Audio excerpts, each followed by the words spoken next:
శ్రీమాత్రే నమః. లలిత సహస్రనామ స్తోత్రంలో 47, 48 ఈ రెండు శ్లోకాలను ఈరోజు పఠనం చేసుకొని ఆ శ్లోకాలలో ఉండేటువంటి అర్థాలు తెలుసుకుందాం.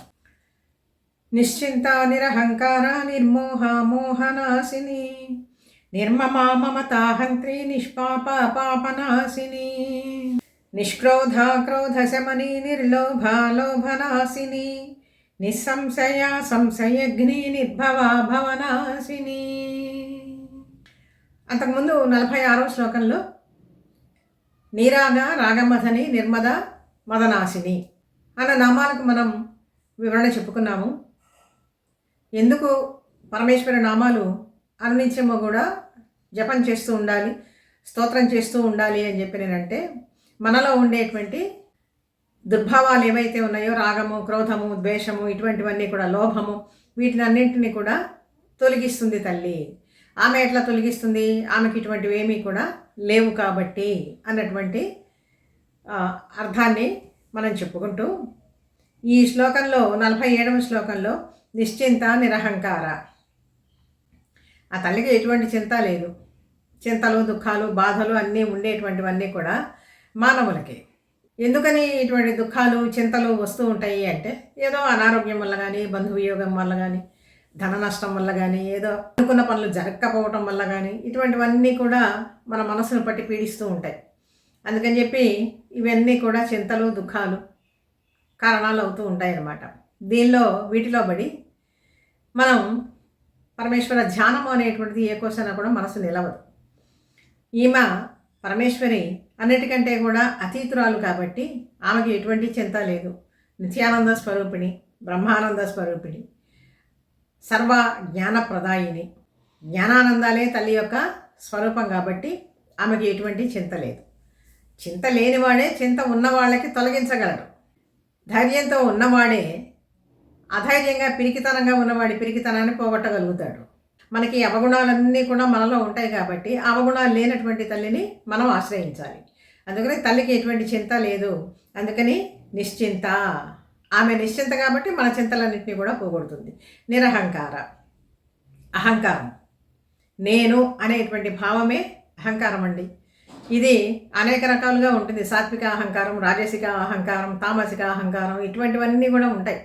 ఇటువంటి అహంకారాలన్నీ కూడా మనకి ఉంటాయి. కానీ ఇంత విశ్వాన్ని సృష్టి స్థితి లయాదులన్నిటికీ కూడా కారణభూతురాలైనటువంటి ఆ తల్లికి మాత్రం ఎటువంటి అహంకారము ఉండదు. అందుకని ఆమె నిరహంకార కాబట్టి మన అహంకారం పోగొట్టుకోవడానికి తల్లి పాదాలు పట్టుకోవాలన్నమాట. నిర్మోహ మోహనాశిని. మోహము అంటే ఏంటి? ఈ శరీరం మీద ముందు మనకి అపరిమితమైనటువంటి మోహం ఉంటుంది. తర్వాత మన చుట్టూరా ఉండేటువంటి బంధువులు, వీళ్ళందరి మీద మనం ఎక్కువ ప్రీతిని, ప్రేమని, మోహాన్ని కలిగి ఉంటాం. వీళ్ళందరి వల్ల ఏదైనా కనుక అపకారమో బాధో కనుక కలిగినట్లయితే మనకి విపరీతమైనటువంటి దుఃఖం కలుగుతుంది. అంటే ఆ మోహం వల్ల తీరనటువంటి దుఃఖం కలుగుతుందన్నమాట. ఆమెకు పరమేశ్వరికి ఎటువంటి మోహమో లేదు, ఏ చింత లేనటువంటి తల్లి కాబట్టి అందరి చింతలు, అందరి దుఃఖాలు, అందరి మోహాలు అన్నింటినీ కూడా తీర్చగలిగినటువంటి శక్తి కలిగిన తల్లి.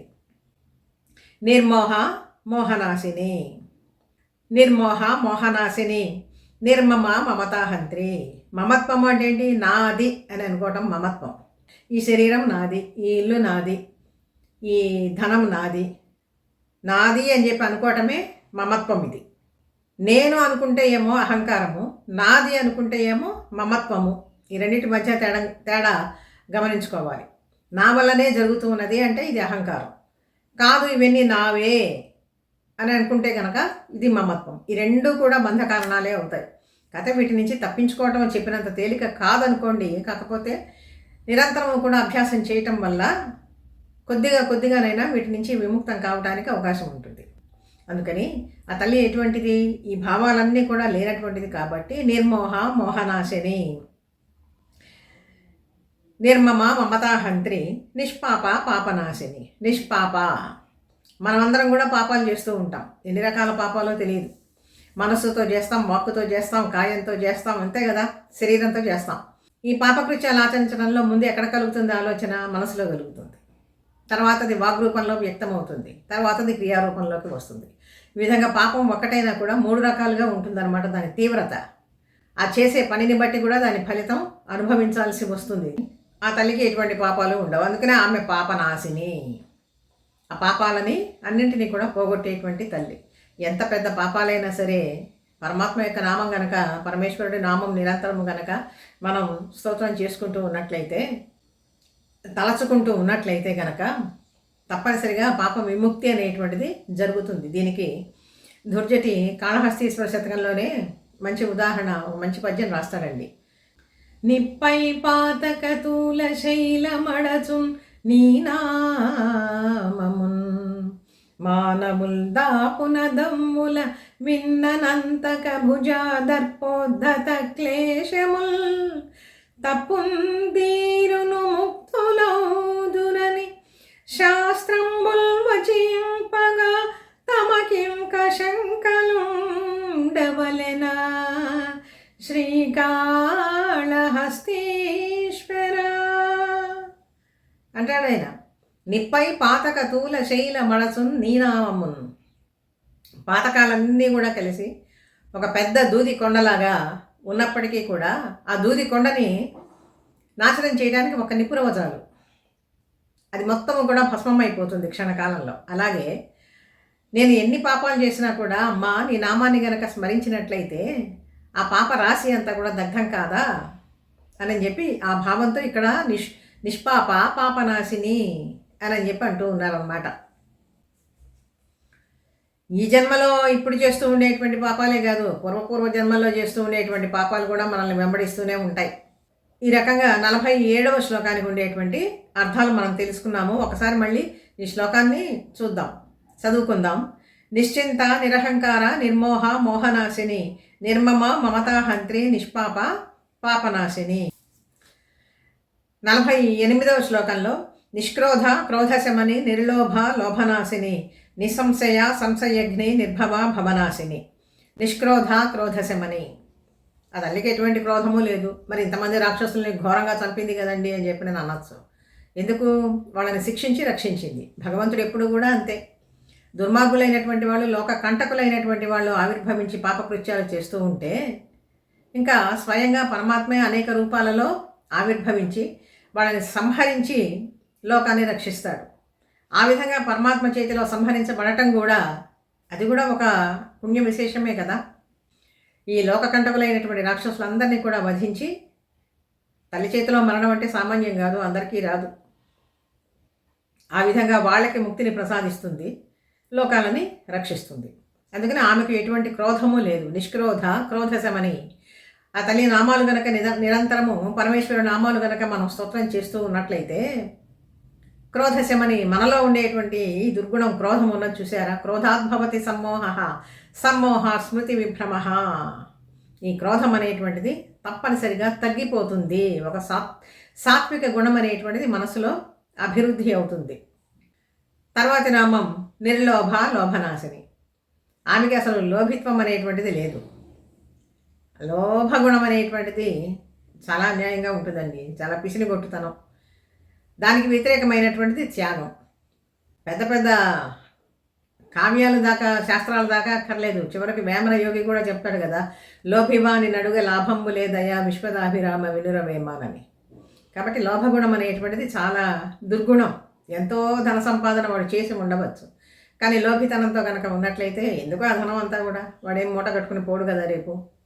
కాబట్టి దానికి వ్యతిరేకమైనటువంటిది త్యాగం. తనకి ఉన్నది చాలు అని చెప్పి అనుకోవటం తృప్తి, ఇంకా కావాలి అని చెప్పి అనుకోవటం ఏమో ఆశ. అందరి సంపద తనకే కావాలి అని చెప్పి అనుకోవటమేమో ఇది దురాశ. అంతా తానే అనుభవించాలి అనుకుంటే అది లోభగుణం. ఇప్పుడు చూడండి, కాళోజీ అనేటువంటి ఒక మహాకవి, గొప్ప కవి, ఈ మధ్య దాకా జీవించే ఉన్నాడు ఆయన. ఆయన కూడా రాసుకుంటూ ఒక చోట అంటాడు, చిన్న వాక్యమే, సూర్యుడు ఉదయించలేదు అనుకోవటం నిరాశ, ఉదయిస్తాడు అనుకోవటం ఆశ, ఉదయించి అలాగే ఉండాలి అనుకోవటం పేరాశ, దురాశ. అది అలాగే ఉంటాడా సూర్యుడు? ఎప్పుడూ ఉండడు. కాబట్టి ఆ క్రమానుగతికంగా ఆశకి, నిరాశకి, ఆశకి, దురాశకి, ఈ మూడింటికి ఉండేటువంటి తేడాలు ఆయన ఒక్క వాక్యంలో చక్కగా చెప్పుకుంటూ వచ్చారు. ఆ తల్లికి ఎటువంటి లోభగుణము లేదు కాబట్టి మనలో ఉండేటువంటి లోభ నాశనం అనేటువంటిది ఆమె తప్పనిసరిగా చేస్తుంది. నిస్సంశయ సంశయజ్ఞి నిర్భవ భవనాశిని. సంశయజ్ఞి, అన్ని సంశయాలను కూడా పోగొట్టేటువంటి తల్లి పరమేశ్వరి. మనకు ఉండేటువంటి సంశయాలన్నింటినీ, కొంతమందికి అసలు సందేహం ఉంటుందండి. ఏం పెద్ద సందేహం అంటే అసలు భగవంతుడు అనేటువంటి వాడు ఉన్నాడా లేడా, లేడు అని కూడా ఒక నిశ్చయానికి వచ్చేస్తారన్నమాట. అట్లాంటి వాళ్ళకి ఇంకేం చెప్తాం? సంశయాలన్నింటినీ కూడా నాశనం చేసేటువంటి తల్లి. నిస్సంశయ సంశయజ్ఞి నిర్భవ భవనాశిని. నిర్భవ, అసలు ఆ తల్లికి పుట్టుకే లేదు. పుట్టుక అంటే ఏంటి? ఇక్కడ ఒక సంసారం, ఒక జంజాటం, ఒక లంపటం, ఇవన్నీ కూడా ఏమీ లేవు. పుట్టినట్లుగా కనిపిస్తుంది అంతే, కానీ వేటికి కూడా అంటుకుని ఉండదు ఆ తల్లి. అందుకని నిర్భవ భవనాశిని. ఈ భవంలో, ఈ సంసార చక్రంలో పడి కొట్టుకుంటూ తిరుగుతూ ఉండేటువంటి వాళ్ళం మనం. మన యొక్క బాధలు, బంధాలు, ఈ సంసార బాధలు, ఇవన్నీ కూడా వీటినన్నింటినీ కూడా నశింపచేసేటువంటిది పరమేశ్వరి. ఈ విధంగా 47, 48 ఈ 2 శ్లోకాలలో ఉండేటువంటి అర్థం తెలుసుకున్నాము. ఒకసారి మళ్ళీ ఈ 2 శ్లోకాలని మనం పఠనం చేసుకుందాం. నిశ్చింత నిరహంకార నిర్మోహ మోహనాశిని నిర్మమామమతాహంత్రి నిష్పాప పాపనాశిని నిష్క్రోధ క్రోధశమని నిర్లోభాలోభనాశిని నిస్సంశయ సంశయగ్ని నిర్భవా భవనాశిని. భవనాశిని అనేటువంటి దాకా 175 నామాలు మనం ఇప్పటికి చెప్పుకున్నాము. లలిత సహస్రనామ స్తోత్రంలో 48 శ్లోకాలు సంపూర్ణమైనవి. మళ్ళీ తిరిగి వచ్చే భాగంలో మరొక 2 శ్లోకాలకు అర్థం తెలుసుకుందాము పరమేశ్వరి అనుగ్రహంతో. వీడియో నచ్చితే లైక్ చేయండి, షేర్ చేయండి, సబ్స్క్రైబ్ చేయండి. మీ అభిప్రాయాన్ని కామెంట్ రూపంలో తెలియజేయండి.